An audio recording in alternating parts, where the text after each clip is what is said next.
It's a high-tech conversation. And a low-tech topic. Live on the World Wide Web via Zoom. Bench Talk 101. Well, welcome everybody to Bench Talk 101 for this week. I'm going to go straight into it with Derek. Okay, thank you. Good evening, everybody. So tonight's speaker is someone I've never had the pleasure of meeting in person, which I know is probably the case for a lot of our online acquaintances and certainly a lot of people on here this evening. So Ric, aka the Champ, or Fair Woodworking if you prefer, was one of the first accounts I followed on Instagram back in 2014, and without wanting to sound too much like a stalker, I've followed along and watched him build everything from benches and chest of drawers to wooden planes and tool chest, all, I might add, to a standard that would put some professionals to shame. Now, his most recent project is a cause I'm particularly in favour of. I won't tell you why now, perhaps Ric will enlighten us on this later on, is unturned pencils. And tonight he's going to share his passion for this new form, and if we can corral him into dishing the dirt and spilling the beans on some other of his activities, perhaps one or two others as well. So let's give a very warm welcome to Ric, aka the Champ, Fair Woodworking. So Ric, you have control. It's over to you. All right. Well, hey everyone. I'm not a big public speaker, so bear with me. This is going to be a fun ride. The first thing I want to really got to start at the beginning. It's a big story. So we got to start at the beginning. In the beginning, God created the heavens and the earth. And you may or may not believe that's true. You may or not believe that story. But one thing we can't believe is God was a turner. All right. So there's God. God had a son. And he really loved his son. And like any good father, he wanted his son to do more than he did. So at a very young age, he sent his son down to earth to be raised by a carpenter because he wanted his son to be a real woodworker. So I'll warn you, I'm going to make fun of turners a lot here. That is the basis of what this whole unturned pencil thing is. But one of the things that I always get asked, being in Canada, where are you? Where is Calgary? I live in Calgary, Alberta, Canada. And nobody knows where that is. So I'm going to try and help you out with that. So put on my old man glasses here so I can see. Here's a political map of Canada. Let me get a little closer here. Canada, US, Mexico. Now, Americans, don't freak out. This orange here, I know you're used to blue and red states, but the Orange Party didn't take over. You're okay. No one's coming for your guns. We're going to go with orange here. This is a different kind of political map. So we have, let's start at the bottom. We have Mexico. Now, Americans, that's where you want to put the wall. Above you is Canada. That's where we want to put a wall. Where is Calgary? Calgary is right here. Now, what is that close to? Just as a try and kind of wrap our heads around it, I looked on Google Maps to England. Got to catch my breath. If you live in London and you want to drive as far as you can before you get wet, I looked at that. You're driving to northern Scotland. That's about a 12-hour drive. So I doubt there's a lot of people in England that have driven that far without getting wet, or even decided, yeah, let's go on a 12-hour drive. So I want to just try and give you a sense of how big this continent is. So we're in Calgary here. If I want to go to the ocean, I'm driving from here to Vancouver, and that's about a 10-hour drive. Pretty good distance, but that still doesn't tell you where we're close to. A lot of people think that Canada is part of the Arctic. We do have some of the Arctic Circle in us, but let's drive north up to here, where is Hay River on the Great Slave Lake. That is about a 14-hour drive. That's right here. The Arctic Circle is way up here. So if you want to drive to basically the only major town in the Arctic Circle, you're going to Inuvik, which is a 43-hour drive, which is kind of crazy. So don't do that drive. That's, Ice Road Truckers, if you've ever seen that show, that's the kind of people who do that. Don't do that drive. So we still don't know where Calgary is. Calgary is here.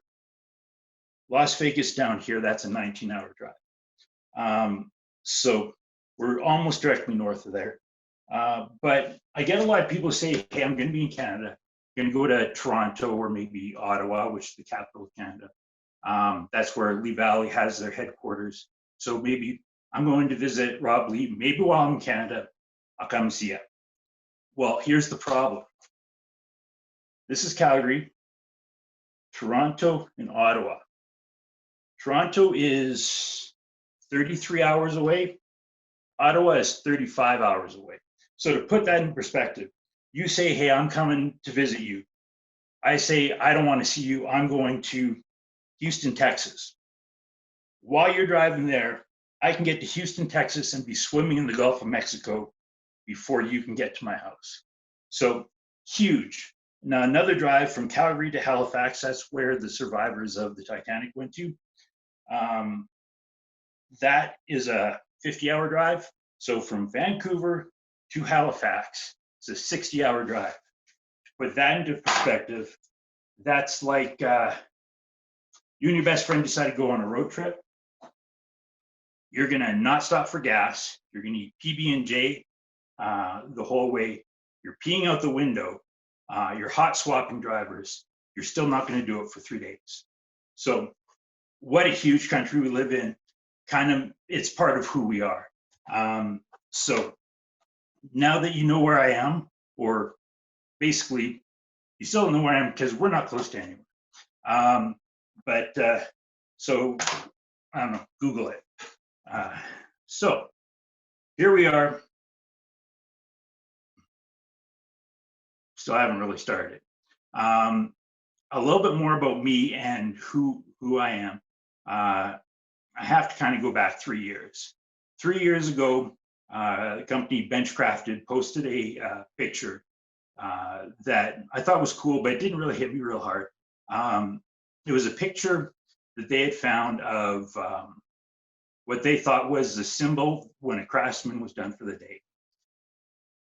I'll just show you right here. Right here, you got your mallet. Take your hold fast. That means you're done. So have a good night. I'm out of here. And it was cool, but I didn't really take on to it too much until I saw, I always forget his name, Ed Sutton of First Light Woodworks, and of course our friend here, Derek, posted pictures of them doing that. Now, forgetting about time zones, I saw them do that. I didn't realize they were actually saying good night. So they go to bed, and I got to thinking, and I have a favorite question that I like to ask myself. Well, kind of a concept of questions, and it's the I wonder ifs, or I wonder what would happen. A lot of people have this same question, but that's the one that really gets to me and really drives me where I'm going. And so my question was, I wonder if there was a cabinet maker that just had way too many handles. What would he do? And I kind of chuckled at it and thought, well, why don't I give it a try? And so here's a sketch of a friend of mine that he drew of that first picture. That's Steve Harrison of Harrison Handmade Designs. He drew that for me, and which is a really cool thing. Blows me away that he did it. And so the original picture, I posted that on Instagram just as a joke and kind of went about my day. And then I started seeing other people posting that or their version of that picture. And it turned into what we called hand tool hammer stacking Olympics. And so if any of you ever saw those pictures, wondered what the heck was going on and thought, why can't we just get back to woodworking? That was my fault. I apologize. So, but the big thing is that question of I wonder if. That's what really gets to me and gets me doing things. So we still haven't really gotten started here. Let's go to where I started thinking about unturned. And see if we can, oops, look back here, you can see we got, that is my low Roman workbench. It's the one with the 8 legs. And it was an idea that you've probably all seen. It was in Chris Schwartz's book, Roman Workbenches. And I decided I want to give it a try. But what really got me thinking about it is he'd always talk about using a hardwood, like an oak or something like that, and solid material. And that's really expensive where I live for, hey, I just want to build something. So I was like, I wonder if I can make that happen with just regular Home Depot timbers, like construction grade lumber. And so that was the question. I wonder if I can make this thing, and I wonder if it will survive. So I just beefed up all the materials a little bit and started putting it together. And it got me to the point where I'd made my octagonal legs, and that was fine. But now I have to make a round tenon. And I started belly aching on Instagram about, oh dear, I don't have a lathe. This is going to be terrible. And it turned out to be not that bad. So I made it and kind of went about my business. And then the next project, I decided to make the I-staked stool, which is part of the Anarchist Design Book collection. And same thing, made all my octagonal shapes and stuff, and really started to enjoy some of the tapers and angles that you would create in some of the legs and stuff. And then ran into, we have round tapers, but this time it's cone shaped. And oh dear, this is going to be so much work. I don't have a lathe. I wish I had a lathe. And when I got finished, I started to really think about how much fun that stuff was. And it was just these little ends, these little tenons that I need a lathe for. The thing is, I work in a very small shop. It used to be a spare bedroom. It's 9 foot by 14 feet. So it's a tiny little space. I have 2 workbenches plus the my low bench, which is now, I call it my drill horse because my drill press lives on it. If I wanted a lathe, something's got to go, and it would probably be one of my benches. And I really like having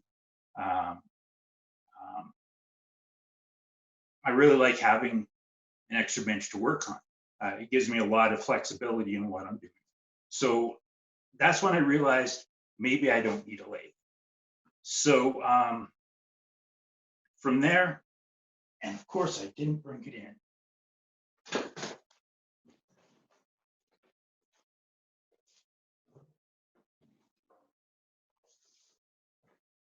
You always forget something, right? That's when I decided that I wanted to make one of the folding campaign stools, and thought that's something that you don't need a lathe for. But that's when my attitude really started to kick in on, if I don't need a lathe, let's celebrate. Let's design for not a lathe. And so I started making this thing. And if you're going to celebrate something like this, you want it to scream, I don't use a lathe. Otherwise, it's just octagonal lathes with a leather seat. And I didn't want it just to be that. So I came up with this design right here, which if you can do that on a lathe, that's pretty impressive. The problem was this required skills I didn't have.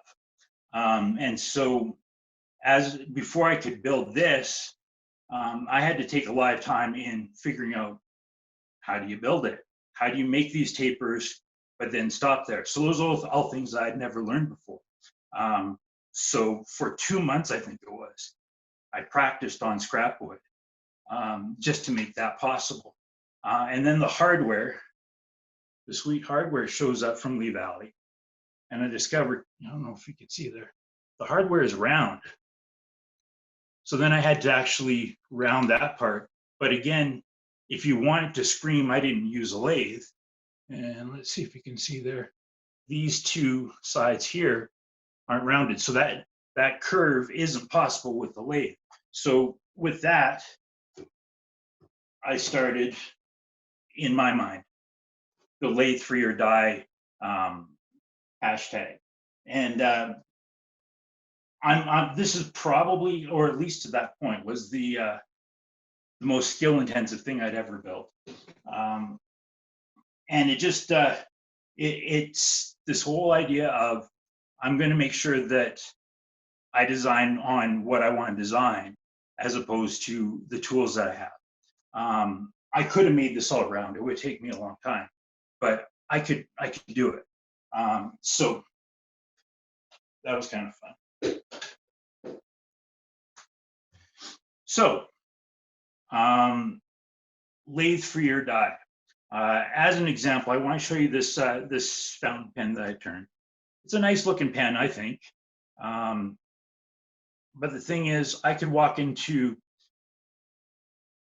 any flea market here or maybe in the UK, I don't know. I could drop that down, and that guy's, there's always a guy who turns pens. I could drop that in his display, and I bet you no one would notice that this is my pen as opposed to his. And that's, I'm not trying, well, I am trying to pick on turners, but that's the thing is, if a turner makes it, it's got to be round, because that's what a lathe does. And they're shackled to the need for, it's got to be round. You can get real creative a little bit and get things off axis and stuff, but it's round. So that one I could hide. If I was to take this one here,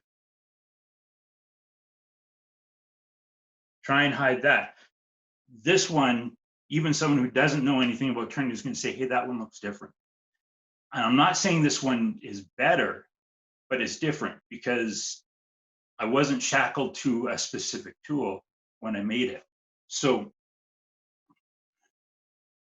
one of these pens is not like the other one.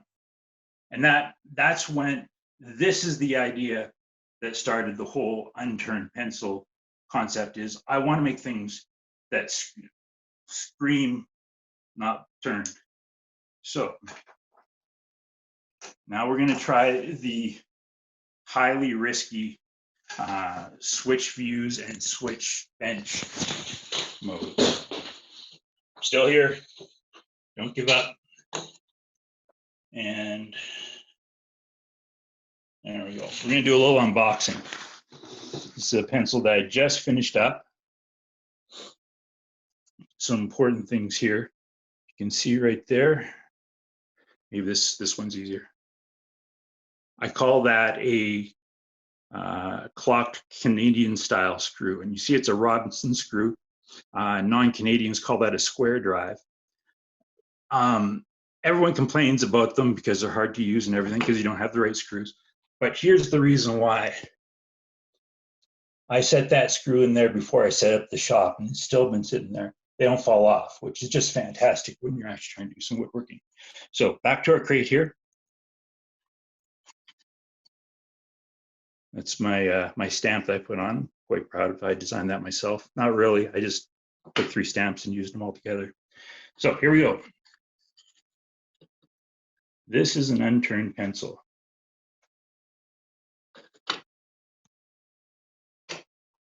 Now, Derek, I don't know if you recognize this or not.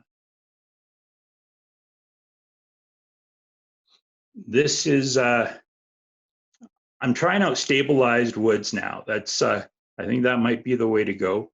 Much more durable. So this is stabilized curly maple in teal. And then it's got a nice bleed out. Come on, focus. There we go. And I think Derek wants this one, so I don't know. We'll see how it goes. No, I'll sell it to someone else. Don't worry about it. So we shook on it, Rick. You remember? Did we? Did we really? Okay. We did. So I wonder if I can. Can I get the angle of the bevel? I got something else I can show that with. So let's just talk real quick here. How's my time? I'm almost done here. How am I making these? I might get my tickle trunk. If anyone saw my post about Mr. Dress Up, yes, I know I don't know my time zones, but Mr. Dress Up had a tickle trunk, and that's what we're going to pretend that's his my tickle trunk. we start off with a chunk of wood like this.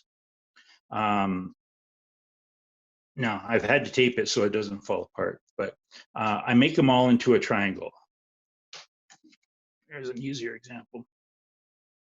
A triangle like that, and from that I can make an octagon. That's the easiest way. And at this point, I can decide, where do I want my grip? When I call it a grip, I have two terms just to keep this straight. We have the grip here and the barrel here. And you want to create that shape. You want to kind of show off the wood as best you can. And so when I get to this shape, that's when I decide one piece versus the other is going to be the grip. And I think I decided that I want this piece to be the grip. I'm going to try and catch that line right there when I make it. So start off with this. I then shape both pieces like this. So I haven't fully committed to which is the grip and which is the barrel. At this point, when I have two like that, that's when it's go time. I do one or the other. And in the end, I'm like this. This one's fully sanded and ready for finishing. One of the most important tools I have, this is my bevel gauge, unnamed, so I don't know who made it. This holds so well. I set that probably a couple of months ago, and it just doesn't let go. So that's my favorite gauge. Did you see that? The screw still didn't fall off. My calipers, and can I do this without falling down? This is how you figure out, as I do that with two hands, I'm only using one. That would be how I figure out the thicknesses, and the thicknesses have to be absolutely perfect. When we go back to here, you can see everything just lines up really nicely.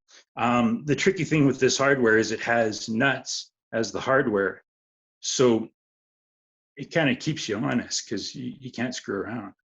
So, and there you go. That's an unturned pencil. How are we making out? I think we're pretty close to half an hour. Are we good? Yeah, we're good. We're good, Rick. You can carry on if you want. It's great stuff. Yeah. Technical difficulties. There we go. Hello, I'm back. And here we are. So I guess if you're ready, I'm good for questions. Brilliant. Well, Rick, thank you very much for doing that. And it's great to hear your explanation of where you are in the world, and obviously how you got to do the not using lathes. So thank you very much for that. So what we're going to do now, we're going to go straight into questions. So if people want to ask questions, I'm going to allow you all to unmute yourselves now if you want. There we go. And then first question up is Jim.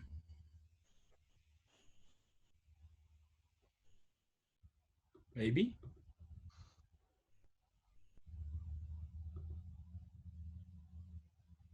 Yeah, that's it. I got it. Okay, it came up. Fine. Hi, Rick. Thanks very much. That was fascinating, and I do miss Canada. I wasn't as far away. Actually, I was in Idaho, so I was looking over at you.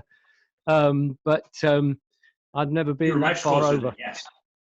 Yeah, I was closer then than I was when I was in Toronto. That's for sure.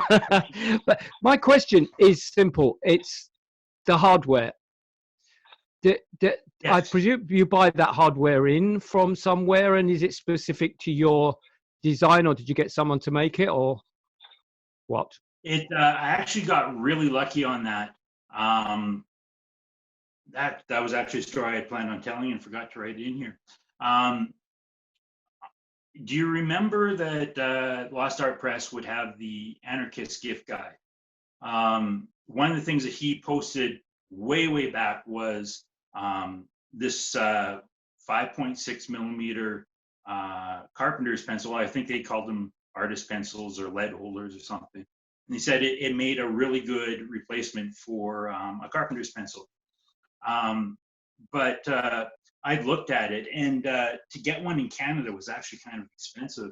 And so I never got around to doing it. And then one day I just happened to stumble on the post again. but I'm going to look on Lee Valley and see if I can find if they have anything like that. And as it turned out, they had these kits. And so it was the first kit I bought. Didn't plan on making more than one. Like this literally was a joke just to thumb my nose at the turners and say, hey, you're all precious pens and pencils. I can do those too. We don't need your lathes.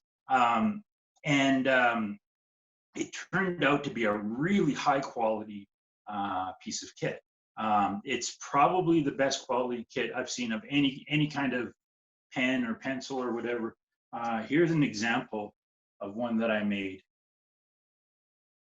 And all that black stuff is plastic. It's absolute garbage. And it's typical of, here's another one. Fountain pen. It's all plastic. It's horrible. But turners buy the stuff and, they sell it for $5 more than the kit's worth. As it turned out, the kits for the pencils and the Amazon pencil were about the same price. So I said, I'm just going to make my own. They're from Lee Valley and they're really fantastic. If you want to make the best pencil you can for yourself, even if it's with a lathe, order one from Lee Valley and I bet you it'll last forever. Oh, excellent. So you buy them in bulk from Lee Valley and then you just put your skins around. Yeah. Okay. Excellent. Thanks for that. Yeah. They look really high quality. I'm trying, and really, it's the backbone is the kit. I've got a couple of people who have them in their like production shops, and so far as I know, unless they're lying to me, they still haven't managed to kill them. So that's good news. By the way, if anyone ever does manage to kill one of my pencils, please let me know so I can make them better.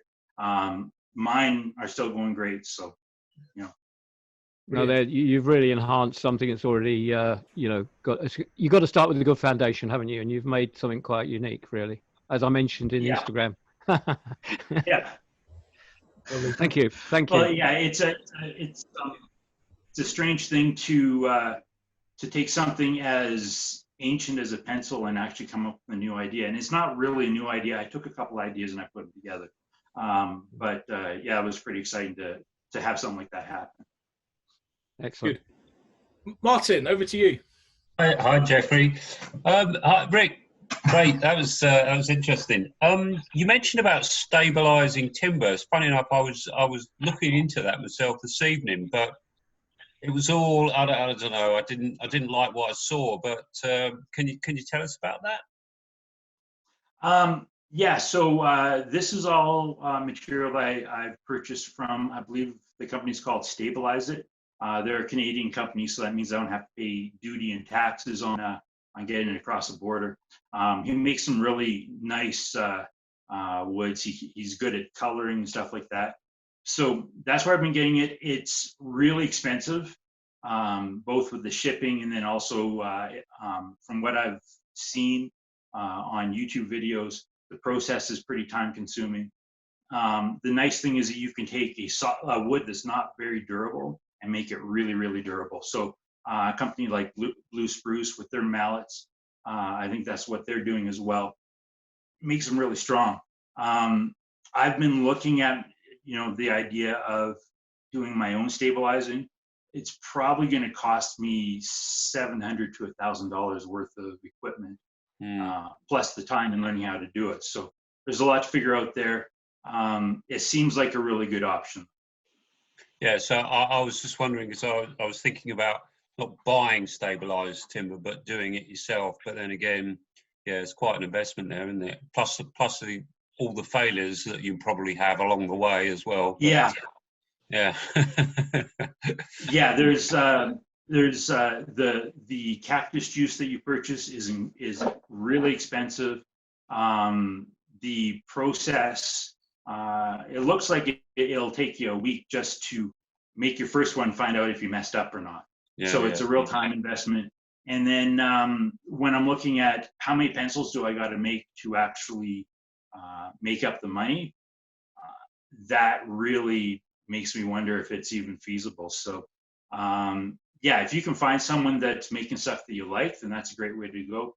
what gets me is I have a bunch of woods that they're fine for someone who is, what was I going to say? I have some woods that I really like. They're easy to work. I wouldn't really necessarily want to put them in a production shop because they're not quite durable enough for the cost of making them. You start looking at the really harder woods, the exotics or the stabilized wood. Now you're getting something that's going to last as long as the investment. You know, like when you look at the cost of tools, you can justify that it's going to be around for a while. I want my pencils to be around for a while as well. So. Okay. Yeah. Okay. I would also say that. I'd also say I haven't tried gluing stabilized wood to other woods or stabilized wood. I don't know how to do that. There's a lot of risks in there involved. Yeah. So for pencils, it seems like a good idea if I can make the dollars and cents make sense. Outside of that, you know, it's a specific purpose product, I think. Yeah. Keep it natural, maybe. Yeah. Lovely, thank you. Excellent. Okay, so it looks like we've lost Geoffrey for a few minutes. He was having trouble with his internet connection earlier on in the evening. So we're going to jump to our next question, which I believe was from Chester. Chester. Hey, thanks for the presentation. I'd like you to discuss more the tools and the methodology behind your doing the faceted pencils, which, by the way, most of my pencils in the shop are faceted rather than turned anyway. But you didn't really mention what tools you use to do the faceting, and I'd like to hear more about that. Right. Okay. Yeah. So the first one that I made, I believe I used these two planes for the most of it, and then a chisel. Let me grab also a most important tool I forgot to mention. This holds everything in my shop. These little clamps are amazing. Everyone says it. I hope everyone listens. You need at least one of these in your shop. So a lot of the times, such a small piece, I'd be clamping it in place. It's how I actually started off, was I clamp a piece and plane and plane and plane and plane.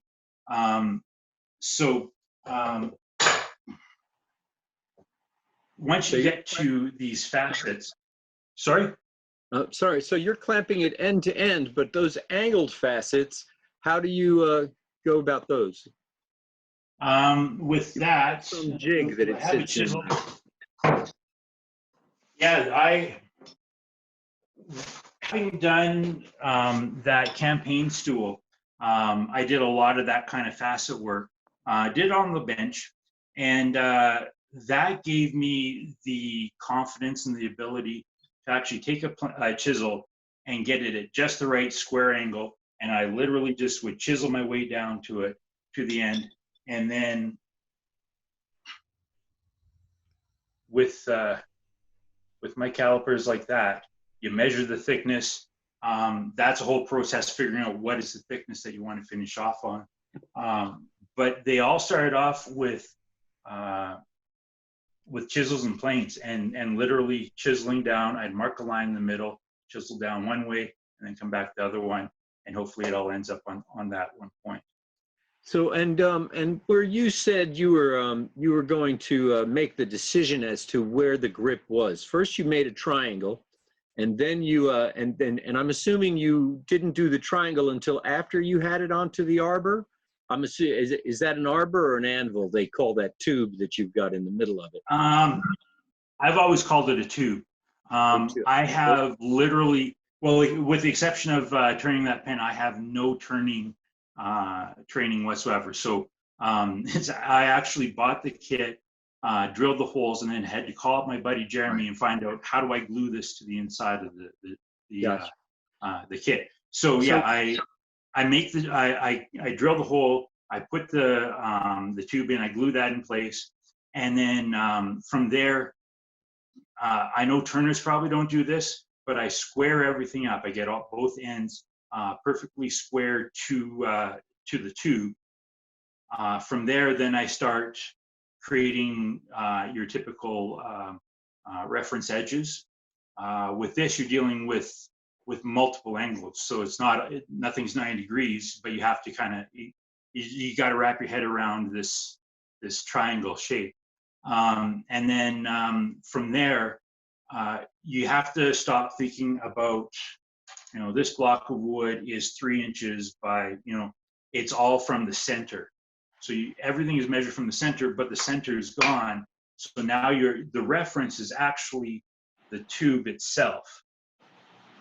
And so everything you're measuring out from the center. Which makes it kind of time consuming because you can't just measure. You have to pull it out from wherever it is and you have to check. So it's, it can take a while to make a pencil. And then when you were saying that well, yeah, you did, but you also said that you then decide, after chamfering those edges of the triangle, you then come up with a decision as to what portion was going to be your grip on the pen. And so what process or mindset did you come up with that says this is going to be the area that I use the grip as to another? Is it just the grain or the beauty of the wood? Yeah, it's all looking at the grain and saying what part of the grain is really going to make it look its best, and then trying to get that into that space. Let's grab this one. So for instance, with Derek's pencil here, when I looked at the piece of wood, I could see that there was a lot more of the teal color here, and then it streaks out to the natural colors on this end. And so with that, I decided that let's make the grip as solid as possible, and then try and let the color bleed out on the other end. So that's probably the most artistic part of the design, is just figuring out how can I make the grain work with the shape of the pencil. Great, thank you very much. Thanks a lot. Good presentation. Off you go, Eric. All right. That's me now. Thanks very much. Thanks, Rick. That was really interesting. I think Chester's covered a few of the things I was going to ask. I was going to ask if you used a lot of jigs, because I was thinking if I was doing that, I would want a lot of jigs to sort of hold it at the right angle and get it together. But it's just that one clamp, really. I've never used these two-handled clamps, but I have heard good things about them, and it's on my list. Is that something that I was thinking of a V groove or something with a stop at the end to hold things for the to put the plane over it, but clearly that's only part of it. You're holding it in these clamps. Do you put something down the middle of the tube to hold the two bits together when you're getting the one, the both sides aligned for a couple of points? If that makes sense, sorry. Yeah, so that is a common question. The problem with your typical jig is, again, you're measuring from the inside of the tube. So most jigs, you're dealing with the thickness, right? So you set that in a jig and you work your way down. But if I'm not perfect on the other side, then that error is going to transfer over to the opposite side, if that makes sense. So jigs like that can be tricky. I've played around with that some. You can only get so far. The next problem that I ran into is if you look at, you see how thin, I think that's about a 32nd of an inch of thickness. So trying to jig this in place, when you clamp on one side, you have to, there's not a lot of purchase to actually grab onto the piece. So any kind of the bevels, it's really difficult. And then also the thickness, and this could be my own lack of skill, but not every piece is exactly like, the length is not perfect, but that has to be perfect. That line is an important point for me. So I found that trying to get funky with jigs a lot of times is really tricky, and it just turns into I just got up my skills be courageous and just do it, and then fix the mistakes as I go. So yeah, it's. I know that you could probably take one of these things. I actually gave a kit to a friend who has a CNC machine and challenged him to try and make one. I don't think he's done it yet. I think it's going to be. There's a lot of computing and maths and stuff that would be necessary for it. Who knows? I'm sure. When I'm dead and gone, and these have become legendary, someone will make a molded press of the shape, and they'll make them out of plastic or something like that. But I think they're a tough one to make with a jig. Okay, thanks very much, Rick. Thanks.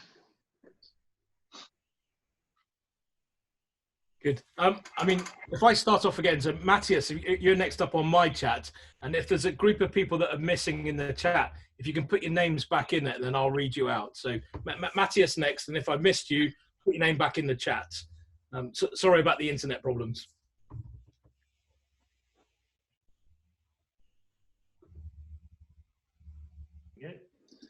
Yes, I'll be quick then. And actually, my question sort of attaches to the previous one, so it's a good place to have it. I get the impression from the various examples of your work you've been showing during this session that you have sort of a general basic shape that you return to. How much do you have a strong pattern in your mind that you try to stick to, and how much variation is there between individual pencils? For right now today, there's one design for these pencils. Yeah. It's not always been the same. It's been something that I've been kind of working my way through. The first one that I made had such aggressive lines and everything to it that if you can think back to like an 80s Lamborghini Countach where it just looked like a bunch of hard edges, yeah, that's what it felt like to me. And I didn't like the first one. I was ready to throw it out. But it got a good response, and I messed around with it a bit. This point here, close to that high point, I've played with how far back and how far forward. I've played with how far up and down. And I'm pretty happy with where it's at right now. When I say play, we're talking about 1/16 of an inch is a dramatic change. And it's really amazing how such a small change changes all the angles, like everything changes. I've also played a little bit with the thickness of how thick this way on both sides. And when I say play with that, we're talking about, there was a time I made them 2 1/1000ths of an inch thicker from the tube to the outside. Yes. And it's actually visible. It's really amazing that you can actually see. It just looked chunky. It looked like when you come back from Christmas holidays and you put on a couple extra pounds and you can see it just 200,000ths of an inch. So what really makes the decision for me is, let me get some, does light help? Those nuts. Yes. I can't change the size of the nuts. No. So with this, there's a shape that I have to do. I played around with some other things. Here's this is a pen kit that I converted into a 7mm pencil. Yep. This right here, this piece here, this one side is a different thickness than this. So I have to follow that. And then this is a different one as well. So each one being different, it kind of decides where those points are going to be, and all I can do is play in the middle. So there's not as much leeway as you might think. This one I've never actually sold these. I'm not sure if I like that point there, but these take probably twice as long to make because everything's tapered. Yeah. As it does to make one of these. So I haven't been real motivated to try and make more. Yep. Thank you very much. Good. Thank you very much. So we've got Sean up next.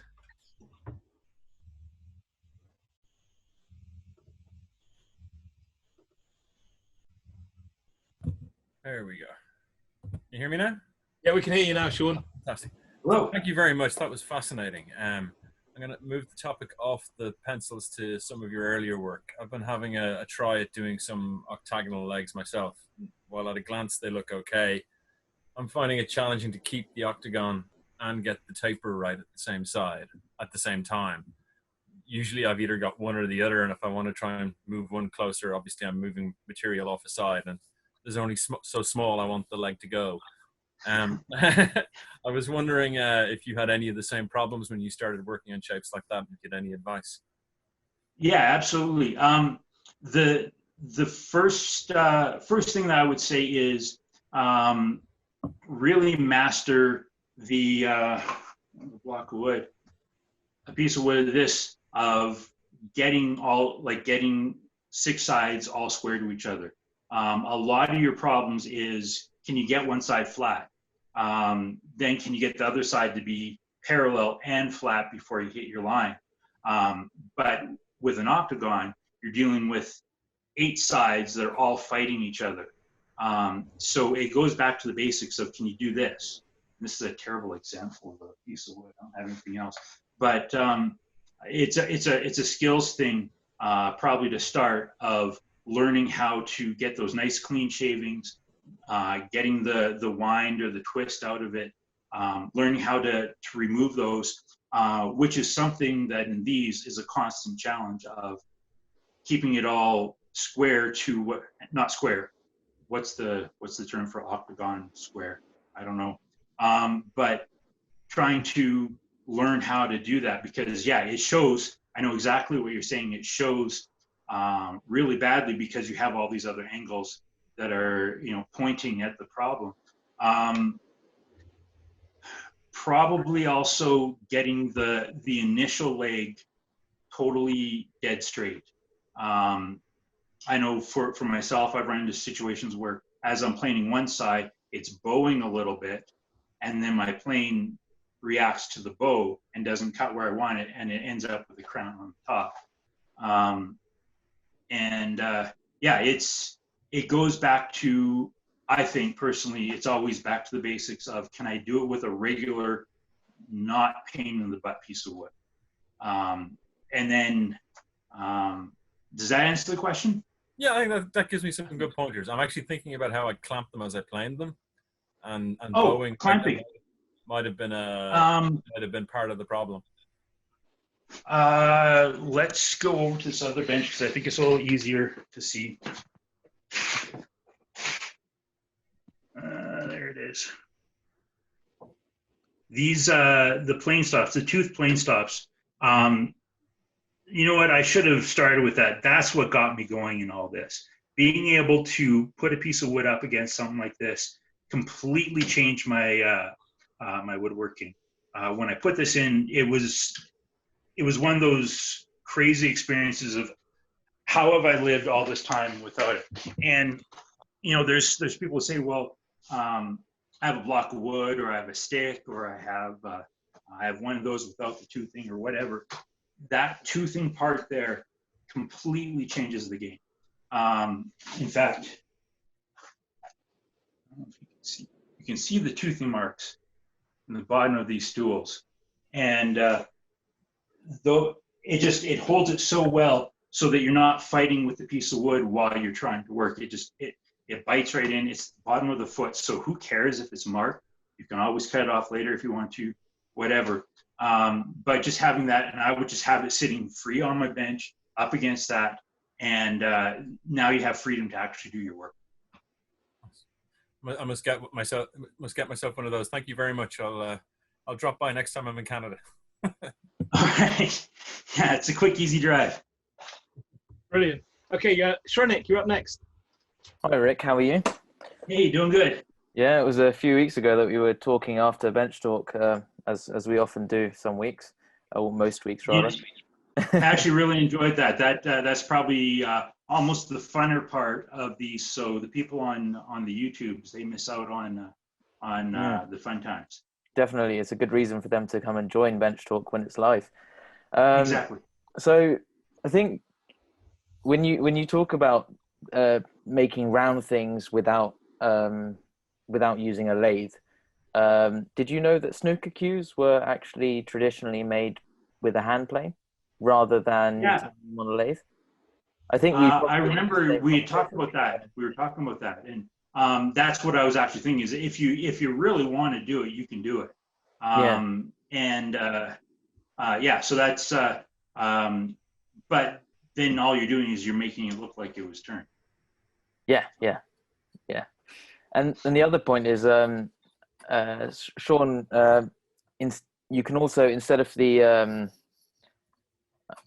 I guess it's still a type of bench stop that the tooth bench stop, but you can also get mortised bench stops which you can twist up and down, which do the same thing. I can send you a link of that if you want. Yeah, thank you very much, Rick. You bet. I would agree that there are those. I've never actually tried them, but I haven't heard as good of things as these with the mortise piece of wood. It's not that hard to install, and you don't have to buy the bench crafted. They're fantastic, but a plate of steel and a bench grinder could do the same thing. Well, I think you could make one if you've got square bench dogs. You could probably just screw a steel plate to the top and cut teeth into it. You could, You could. I think the big thing is it's such a fantastic tool that personally for myself, I'd rather not shortchange the potential. And the real thing is the real thing. You know, I for years would take a dovetailed chunk of wood like that, clamp it in the bench, and plane into it, and it worked. I'd snap them every once in a while because the wood would break, and I thought that I was right there with the tooth planing stops, and I haven't used one of those since then. So what I heard about the twist down kind is they can fill up with crud or sawdust and stuff, and then they're not very adjustable. So, but again, I've never used them, so I really don't know. Okay. Yeah, I've got a really old one which came out of an old workbench which was in my shed. It's an old Marples one. It works brilliantly. And then I also bought one from Axminster more recently. It's an aluminium one. It's not so good. So yeah, probably the older ones are better. Well, it's cast iron. And it's definitely it's very, very solid. Yeah. Nice. Excellent. Thanks, Shrenik. I think we've lost Geoffrey again. So if everybody can hear me, I'm going to try and take over the reins again without too many issues. Couple of things. Sean, you're asking about making those square legs octagonal. I know when we had Chris over teaching the course at the college, I've got a feeling that we took all the square sections of legs and then ripped off the corners from a square section to make them octagonal. So that's a very good place to start if you've got a table saw and you can run those corners off. And that way you can set the fence on your table saw with the cant on your blade, left or right, and get a fairly accurate octagon from there. And then I think, Clint, you were on the course and you probably did this. So I think you then just sort of count the number of strokes you do on each side to sort of taper them evenly. I mean, that's how I go about it. I'm not sure if that's actually how I did it. So that was. Those are all the ideas I'd never thought of. Go ahead, Rick. Go on, carry on. Oh, sorry. Yeah, I'm just saying those are good ideas that I'd never thought of. So yeah, I guess there's more than one way to skin a cat. Yeah. So before we move on to our next question, which I think was going to be Jeremy, I just wanted to take this opportunity to say good evening to Mike Maselli, and I'll have to see if we can. Can you hear me now, Derek? Yes, I can hear you now. Yes, how you doing, Mike? Hello, Derek. Hello, everyone. It's nice to see you all. This is my second time sitting in. Yeah. Well, I alluded to the fact that last night kind of gave the game away that we've invited Mike on to do next week's talk. Mike is an expert upholsterer. I won't go into too many details because we can do the proper intros next week. So, Mike, are you still okay for next week to do a talk with us? Yes, sir. I'll be happy to do it. Fantastic. And have you settled? Did we agree, or have you settled on a topic? No, I'm just going to wing it. You're going to wing it, okay? Right. No, I've got a little talk I've done a number of times to woodworkers just about the kind of frustrations that woodworkers create for upholsterers and vice versa. That's not controversial at all, is it? Now, the age-old tension between upholstery and joinery is something that I've lived with, and I think we can have a little fun talking about it, and maybe I can sort of raise up your awareness a little bit about how to work together to get a great result. Fantastic. Mike, that's brilliant. We're looking forward to that. So, Mike, will stay with us for as long as you can, but if you've got to get off, I know you've got other things to do, then we'll see you next week. But stay with us for as long as you can. Mike, we'll see you next week. Great. Thank you, Derek. I'll be there. Okay, marvelous. So let's go over to, on my list anyway, on my list of people to ask questions is Jeremy Wright.